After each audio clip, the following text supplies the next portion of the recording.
Nous avons voulu cette semaine donner la parole à une minorité agréable et intéressante, les poulpistes. Monsieur Corusier. Bonjour, madame.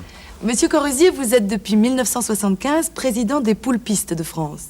76, précisément. Oui. Et alors, quel est le but de votre association? C'est une excellente question. Je vous remercie de me l'avoir posée. L'APF, c'est-à-dire l'Association des poulpistes de France, a été créée dans le but de mettre en contact et de faire se rencontrer aussi souvent que faire se peut les Françaises et les Français qui aiment à se mettre un poulpe sur la tête. Voilà. Et comment devient-on poulpiste? Excellente question. On devient poulpiste par besoin d'identité, par besoin de se reconnaître soi-même, par besoin de se reconnaître pour lutter contre cette société robotisée. C'est cela le mot, on est poulpiste par besoin de se reconnaître. Et alors, en dehors de ce facteur de reconnaissance, quels sont les autres avantages du poulpisme? C'est une excellente question. Ils sont vraiment multiples.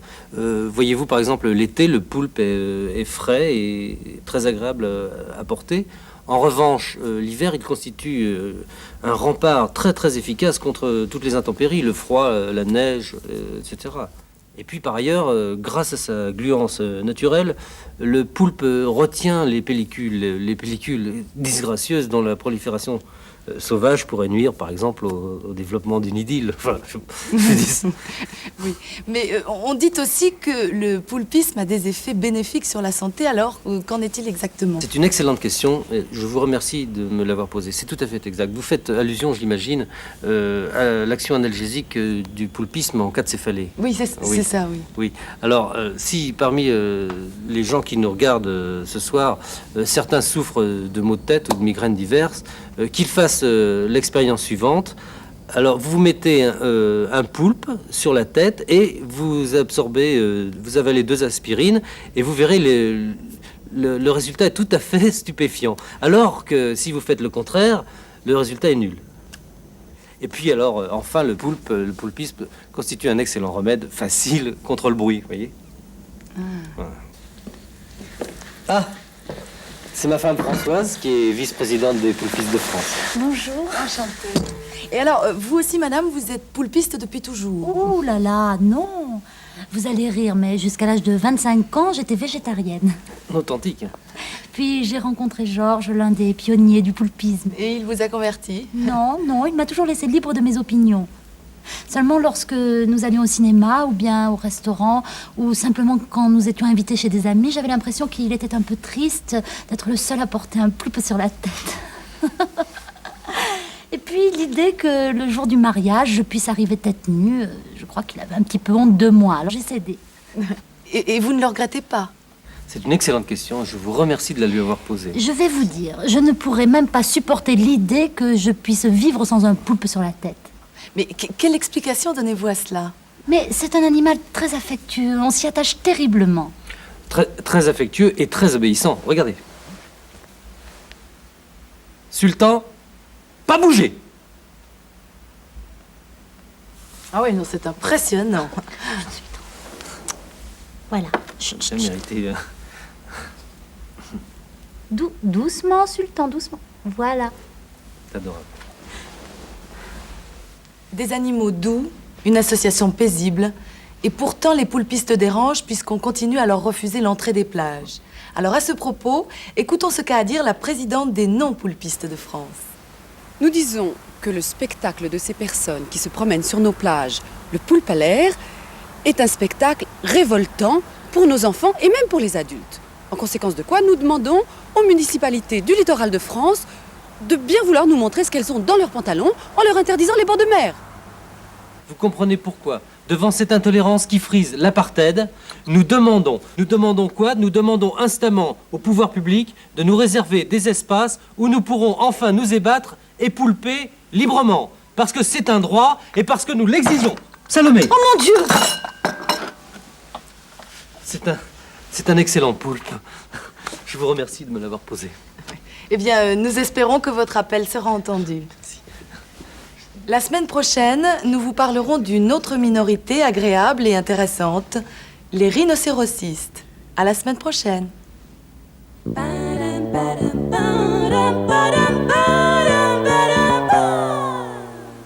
Bonsoir.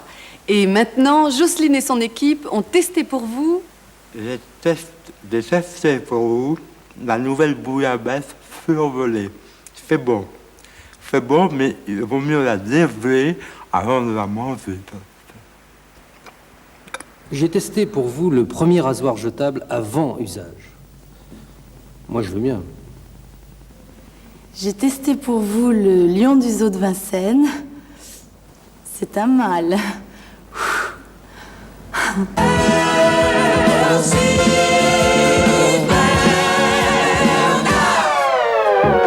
Eh bien oui, Christian, ici Jean-Jacques Flatoulet qui vous parle en direct de Bruxelles. Je me trouve précisément devant le Palais de l'Europe, où nous attendons tous sous une petite pluie fine mais pénétrante la sortie des ministres du marché commun agricole qui sont réunis tous ici depuis maintenant 3 jours, vous le savez, pour tenter ensemble de sortir l'Europe agricole de l'impasse dans laquelle elle se trouve actuellement. Mais alors je vous parle, on me fait signe que l'un des délégués, oui je crois que c'est l'un des délégués du marché commun agricole qui va sortir. Oui, c'est même le délégué français. C'est le délégué français. C'est M. Collamont-Collard qui sort maintenant et qui se présente sur le perron du marché du ministre. Monsieur le ministre, Madame, Messieurs, les micros, c'est là. Non, parce que d'habitude, je fais le... Non. Bon, Mesdames, Messieurs, après un déjeuner de travail extrêmement positif avec mes collègues de l'Europe des 6. 9. Oui, 9. 9, oui. Attendez, c'est très simple, récapitulons. Il y avait là Roberto, Hans, Karsten, Bill, ça fait 4, oui. John, Ronnie, ça fait 6. Otto et moi, ça fait 9. Bon, voilà. Alors, un déjeuner de travail extrêmement positif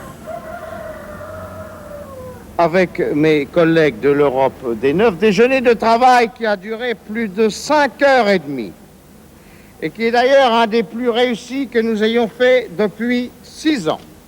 Eh bien, je suis en mesure de vous dire aujourd'hui que tous les problèmes de l'Europe, qu'ils soient alimentaires, agricoles, vinicoles ou encore ceux du vin, sans oublier ceux des liqueurs et de ceux qu'on nomme à tort le pinard, ont été abordés. Et je tiens à redire à tous ces pessimistes qui voyaient l'Europe agonisante, voire morte, eh bien, je leur dis et leur redis qu'elle est repartie, l'Europe, comme en 40. Monsieur le ministre, est-ce que vous avez abordé le problème des laitages hollandais?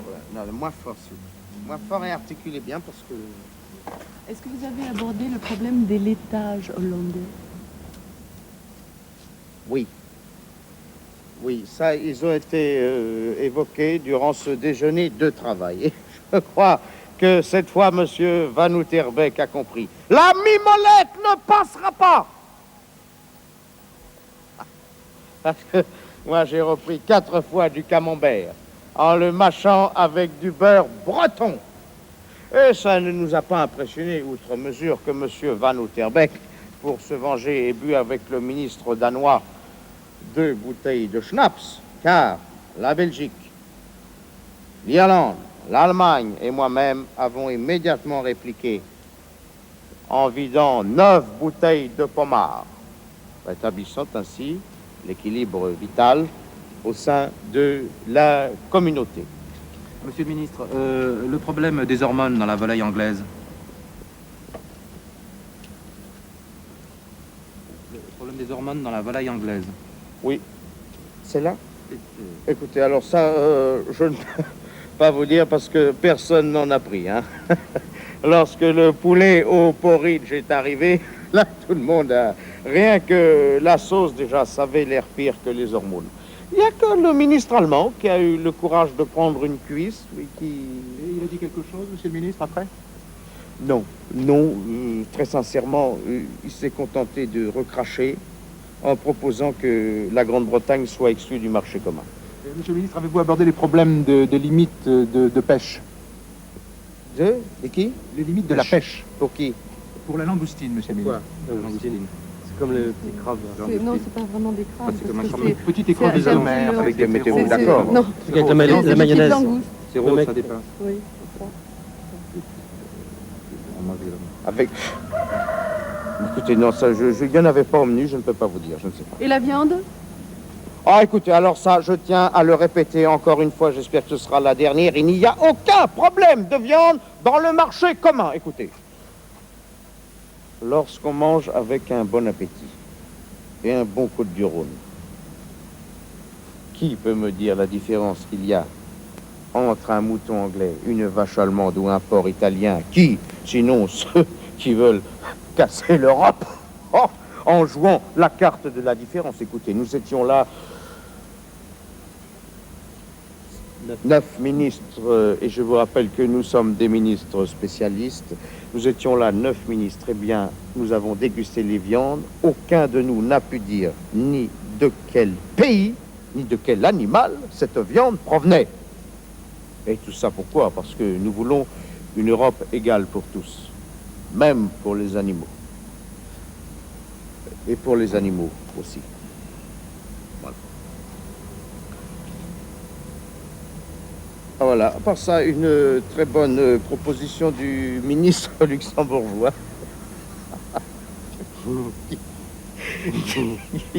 qui s'est tellement régalé avec le curry d'agneau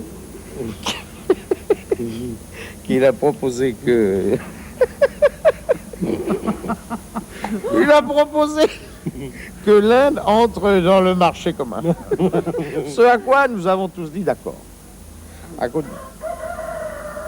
il n'y a pas longtemps, à condition que l'on supprime les crédits pour la culture des choux de Bruxelles qu'on a tous trouvé, mais qu'on a mangé quand même, eu égard et par politesse et de politesse et déférence dans la ville où, dans laquelle on se trouve, à Bruxelles. À Bruxelles, voilà.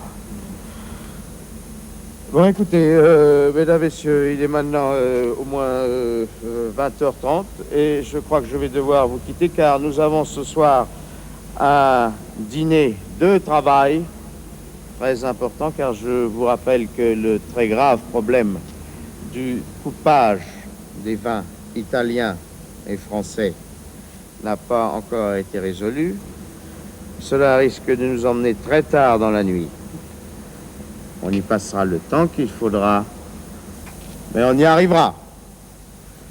Monsieur le ministre, pensez-vous quelle va être la réaction de la Suisse si vous faites rentrer l'Inde dans le marché commun? Est-ce que vous ne craignez pas que la Suisse, après ce qui s'est passé aux accords d'Évian, elle ne puisse pas... Pour qui? Il n'y a pas de... C'est le micro, c'est là-bas.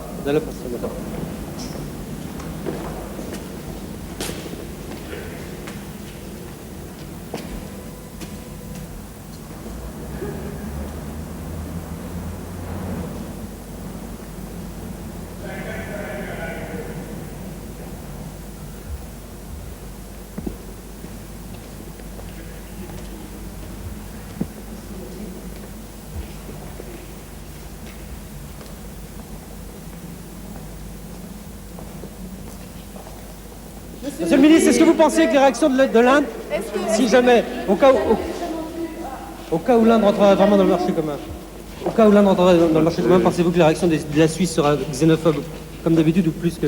Mesdames, Messieurs, après un déjeuner de travail extrêmement positif, un déjeuner de travail qui a duré plus de 5h30, et d'ailleurs un des plus réussis que nous ayons fait depuis 6 ans, eh bien, je suis en mesure de vous dire, je l'ai dit déjà, non? Non, oui? Oui. Non. Que tous les problèmes de l'Europe, qu'ils soient alimentaires, vinicoles, ou même ceux du vin, ou encore l'épinard, c'est quoi, moi, Les épinards? Non, l'épinard.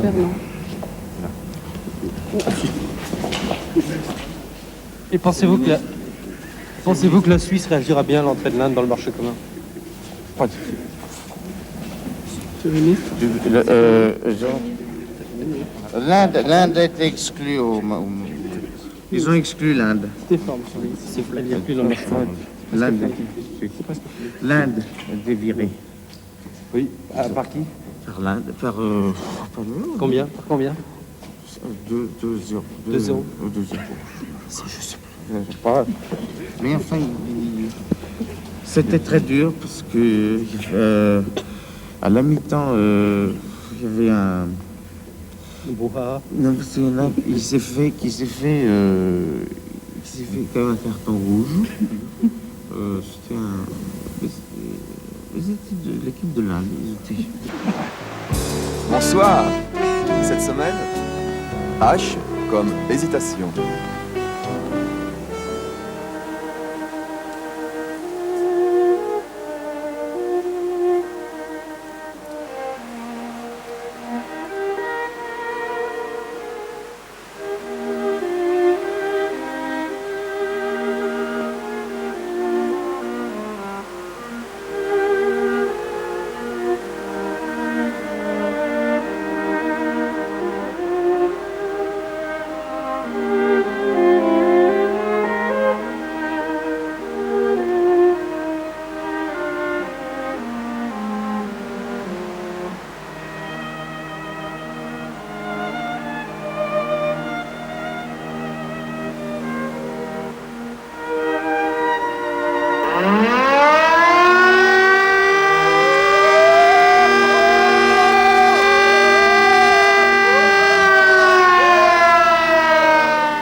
J'ai testé pour vous l'annuaire du Lot-et-Garonne. C'est une honte. J'ai testé pour vous les yaourts aux fruits sans colorant. Il y en a quand même un peu.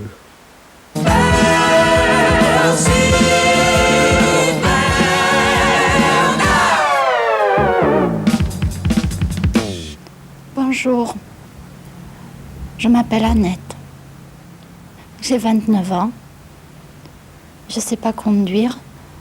Je ne fais pas très bien la cuisine. Je n'aime ni lire ni aller au cinéma. Alors attention, je suis une bombe de sexualité et de sensualité. Les deux mélangés. Je t'attends, toi, l'homme qui sera mon détonateur. Je demande même pas de photos.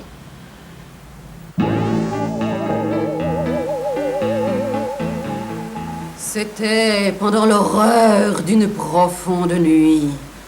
Ma mère, Jézabel, devant moi s'est montrée, comme au jour de sa mort, pompeusement parée. Attention! Par là? Non! Là! Par là! Là! Oh! Les malheurs n'avaient point abattu sa fierté. Même, elle avait encore cet éclat emprunté dont elle eut soin de peindre et d'orner son visage pour réparer des ans l'irréparable outrage. Tremble, m'a-t-elle dit. Fille digne de moi, le cruel Dieu des Juifs l'emporte aussi sur toi. Maman, n'es-tu venue que pour me tabasser? Aïe, aïe, aïe, aïe!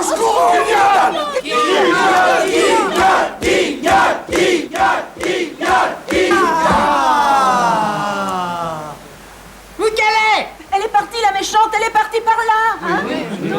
Voici celle que Dieu, en sa juste colère, a voulu que je frappe alors qu'elle est à terre. Non, c'est pas elle, c'est la méchante. La méchante, elle est partie par là. Quoi? Vous frappez la fille alors que c'est la mère? Oh ciel! Oh quelle erreur! La rattraper, j'espère, puisque apparemment, elle est partie par là.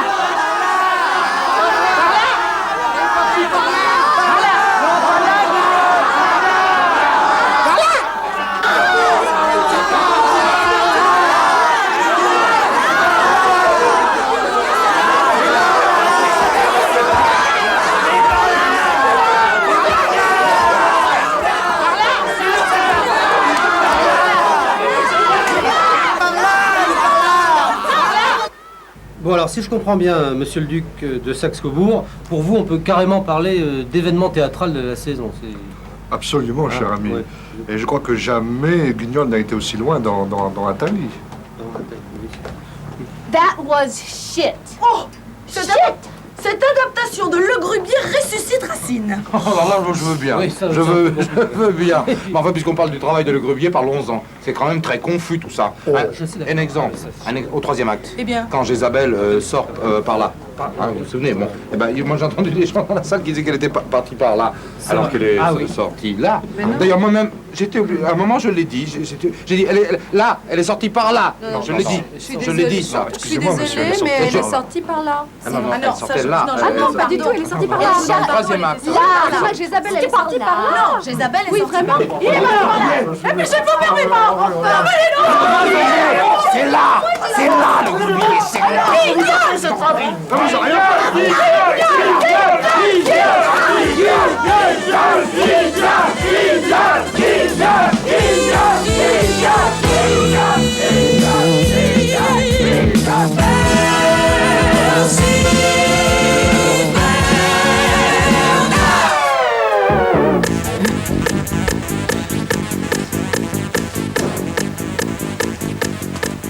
Le prix Léon Morvisard, destiné à récompenser un admirateur de l'œuvre de Léon Morvisard, a été décerné, comme chaque année, à Léon Morvisard. Maison Lafitte. Émouvantes obsèques hier matin à Maison Lafitte de l'éleveur de chevaux Henri Perchine.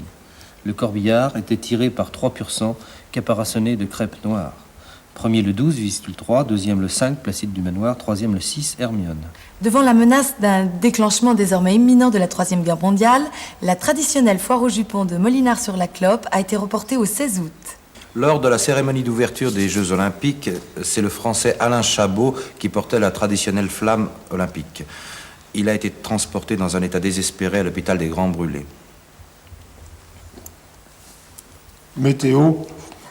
Après dissipation des brumes matinales, le temps sera beau et chaud sur l'ensemble de Ricardo Montes et ses rythmes cubains. Chic, chic, chic, aïe, aïe, aïe.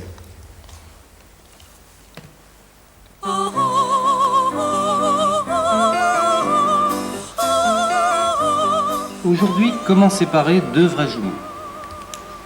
Il est très important de bien savoir séparer deux vrais jumeaux.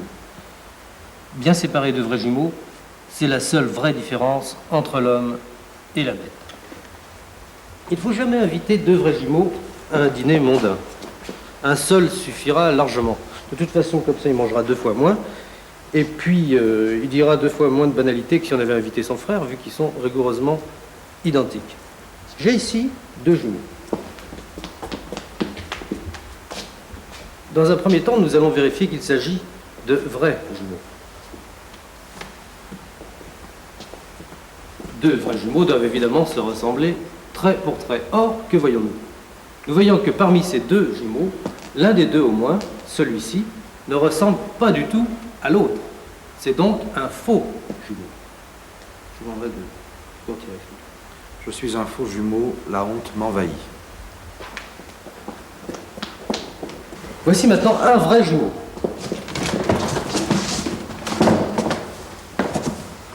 Et voici 2 vrais jumeaux. 2 vrais jumeaux dits monozygotes, c'est-à-dire qu'ils sont tout à fait inséparables.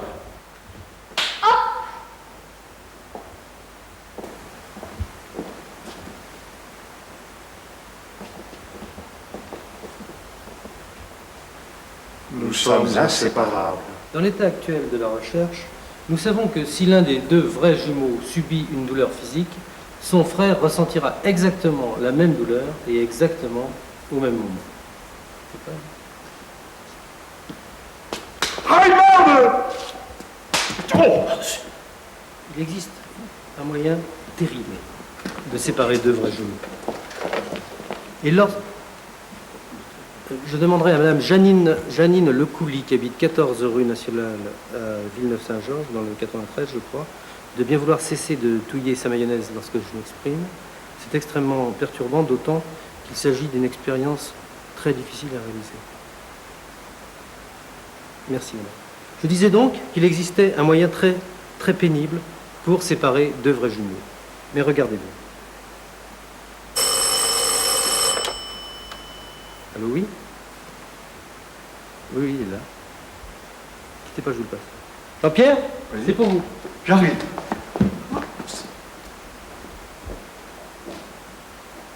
Je suis suis seul ce soir avec mes rêves.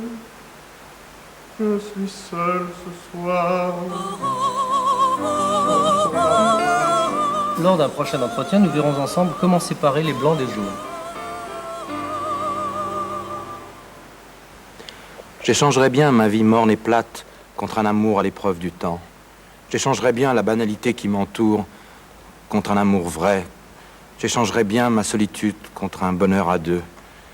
Et j'échangerais bien aussi mon poste de radio contre une sacoche pour mon vélomoteur. Oui, c'est un transistor, un appareil à pile, mais on peut aussi le brancher sur le secteur là. Là, on peut le brancher sur le secteur. On peut le tenir comme ça. Lausanne. L'historien helvétique Pierre Lelevin est formel. David Croquette n'est pas mort devant Fort-Alamo, comme on le croyait généralement, mais derrière. Ta gueule. C'est tout? Non, elle voudrait faire une grimace. Oui, je veux bien. Merci.